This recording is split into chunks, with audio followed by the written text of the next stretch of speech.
লোকে বলে আল্লাহর ওলির দরবারে গেলে কি পাও, মরা কি দিবে? আরে মরা কি দিবে? মরা সুবহানাল্লাহি ওয়া বিহামদিহি আল্লাহর নবী সাহিবুল আওলাদ বলতে আছেন, যখন কোনো মানুষকে, আচ্ছা আপনাদের এখানে লাশ যখন নিয়ে যাওয়া হয় তখন কদম চলে না একবারে যারা ঘাড়ে নেয় তারা নিয়ে পৌঁছে যায়? পাল্টানো হয় 40 কদম কদম করে, না মাপা হয় না? মাপা হয় না। এবার থেকে মাপবেন। আল্লাহ রসুল সাল্লাল্লাহু আলাইহি ওয়াসাল্লাম বলতে আছেন, যখন 40 কদম কেউ যদি কোনো লাশকে নিয়ে যায়, সুবহানাল্লাহি বিহামদিহি আল্লাহু গনি, আল্লাহ পাক তাকে সব এত আতা করে কে সুবহানাল্লাহি বিহামদিহি 40 কদম নিয়ে যাওয়ার কারণে আল্লাহ পাক তার কাবিরা গুনাহকে maaf করে দিয়ে থাকে। সুবহানাল্লাহ আল্লাহু গনি আমার প্যারা সুবহানাল্লাহ। লাশকে যারা গোসল দেওয়ায় আল্লাহর কারণে, আল্লাহকে রাজি করার কারণে, যারা আল্লাহকে খুশি করার কারণে লাশের গোসল দেয়, লাশের গোসল দেওয়ার কারণে সুবহানাল্লাহ ওই লোক এমন ভাবে পবিত্র হয় যেন আজকেই সে মায়ের পেট থেকে জন্ম নিল। আমরা বলছি মরা কিছু দেয় না, তো মরা দেয় না, তো মরার কাছ থেকে পাওয়া যাচ্ছে কিনা? বুঝা গেল। যদি আম মানুষের শান এমনি হয় তো তারা তাকওয়া ইখতিয়ার করেছে, আল্লাহর প্যারা হয়েছে, তাদের শান কত উচ্চ। সুবহানাল্লাহি ওয়া বিহামদিহি আল্লাহু গনি। আমার প্যারা জানাজা যখন পড়ানো হয় তখন থেকে শুরু করে দাফন পর্যন্ত কেউ যদি সঙ্গ দেয় তাকে 3 কিরাত সওয়াব আতা করা হয়। ইয়ানি সুবহানাল্লাহি বিহামদিহি ওহদ পাহাড়কে 3 বার ওজন করলে যে নেকি, সেই নেকি তার আমলনামায় লিখে দেওয়া হয়। সুবহানাল্লাহ সুবহানাল্লাহ সুবহানাল্লাহি বিহামদিহি আল্লাহু গনি। তাহলে মরার কাছ থেকে আমরা কত সওয়াব পেতে আছি, আর লোক বলে দিল কি সুবহানাল্লাহ মরার কাছে যেও না, ওর কাছে কিছু পাওয়া যায় না।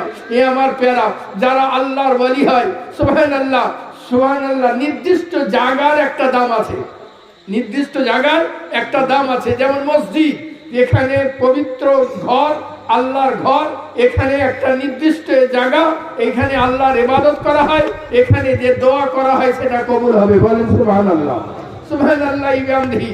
ঈদগাহর ময়দান সুবহানাল্লাহ একটা পবিত্র জায়গা, এখানে যে দোয়া করা হয় ওখানে আল্লাহর দরবারে দোয়া কবুল হবে। বলেন সুবহানাল্লাহ।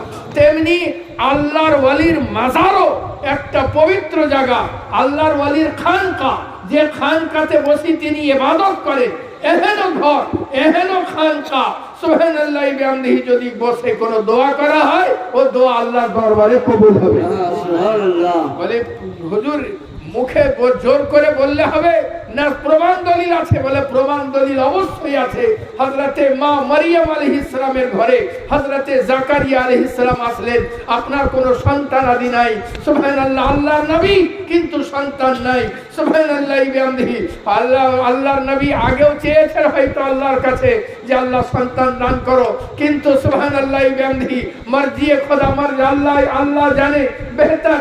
সুবহানাল্লাহি বিহামদিহি কিন্তু হযরতে জাকারিয়া আলাইহিস সালাম যখন মা মারিয়াম আলাইহিস সালামের ঘরে দেখলেন বেমরসুমের ফল, সুবহানাল্লাহ, আমের সিজন নাই আম, লিচুর সিজন নাই লিচু, সুবহানাল্লাহ, জামের সিজন নাই জাম, সুবহানাল্লাহ, যত রকমের সিজন নাই, বেমরসুমের ফল দেখতে পেলেন।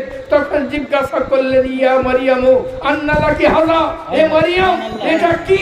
সুবহানাল্লাহ বিহামদিহি এটা কোথা থেকে এসেছে? উনি বলতে আছেন ইনদাল্লাহ, সুবহানাল্লাহ, আল্লাহর তরফ থেকে এসেছে।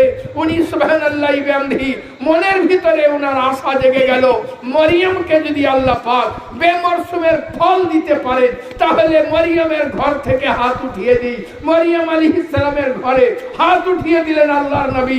আল্লাহর নবী হাত উঠিয়ে বললেন, মাওলা আমাকেও একটা পুত্র সন্তান দান করো।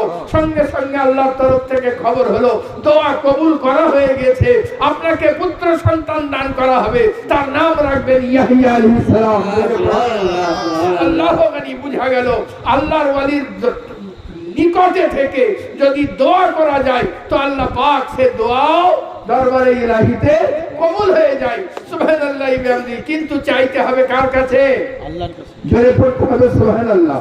আল্লাহর কাছে, আল্লাহর কাছে চাইতে হবে এবং আল্লাহর ওয়ালির কাছে নিসবত নিয়ে এসে, ইয়া আল্লাহ, এই যে ওয়ালির দরবারে এসে বসেছি মাজারের পাকে, যে তোমার মাহবুব সাইত হয়ে আছেন, মাওলা এর সাদকাতে আমার এই দোয়াকে কবুল করে নাও। ইনশাআল্লাহ তার দোয়া কবুল হবে। জোরে পড়তে হবে আল্লাহ।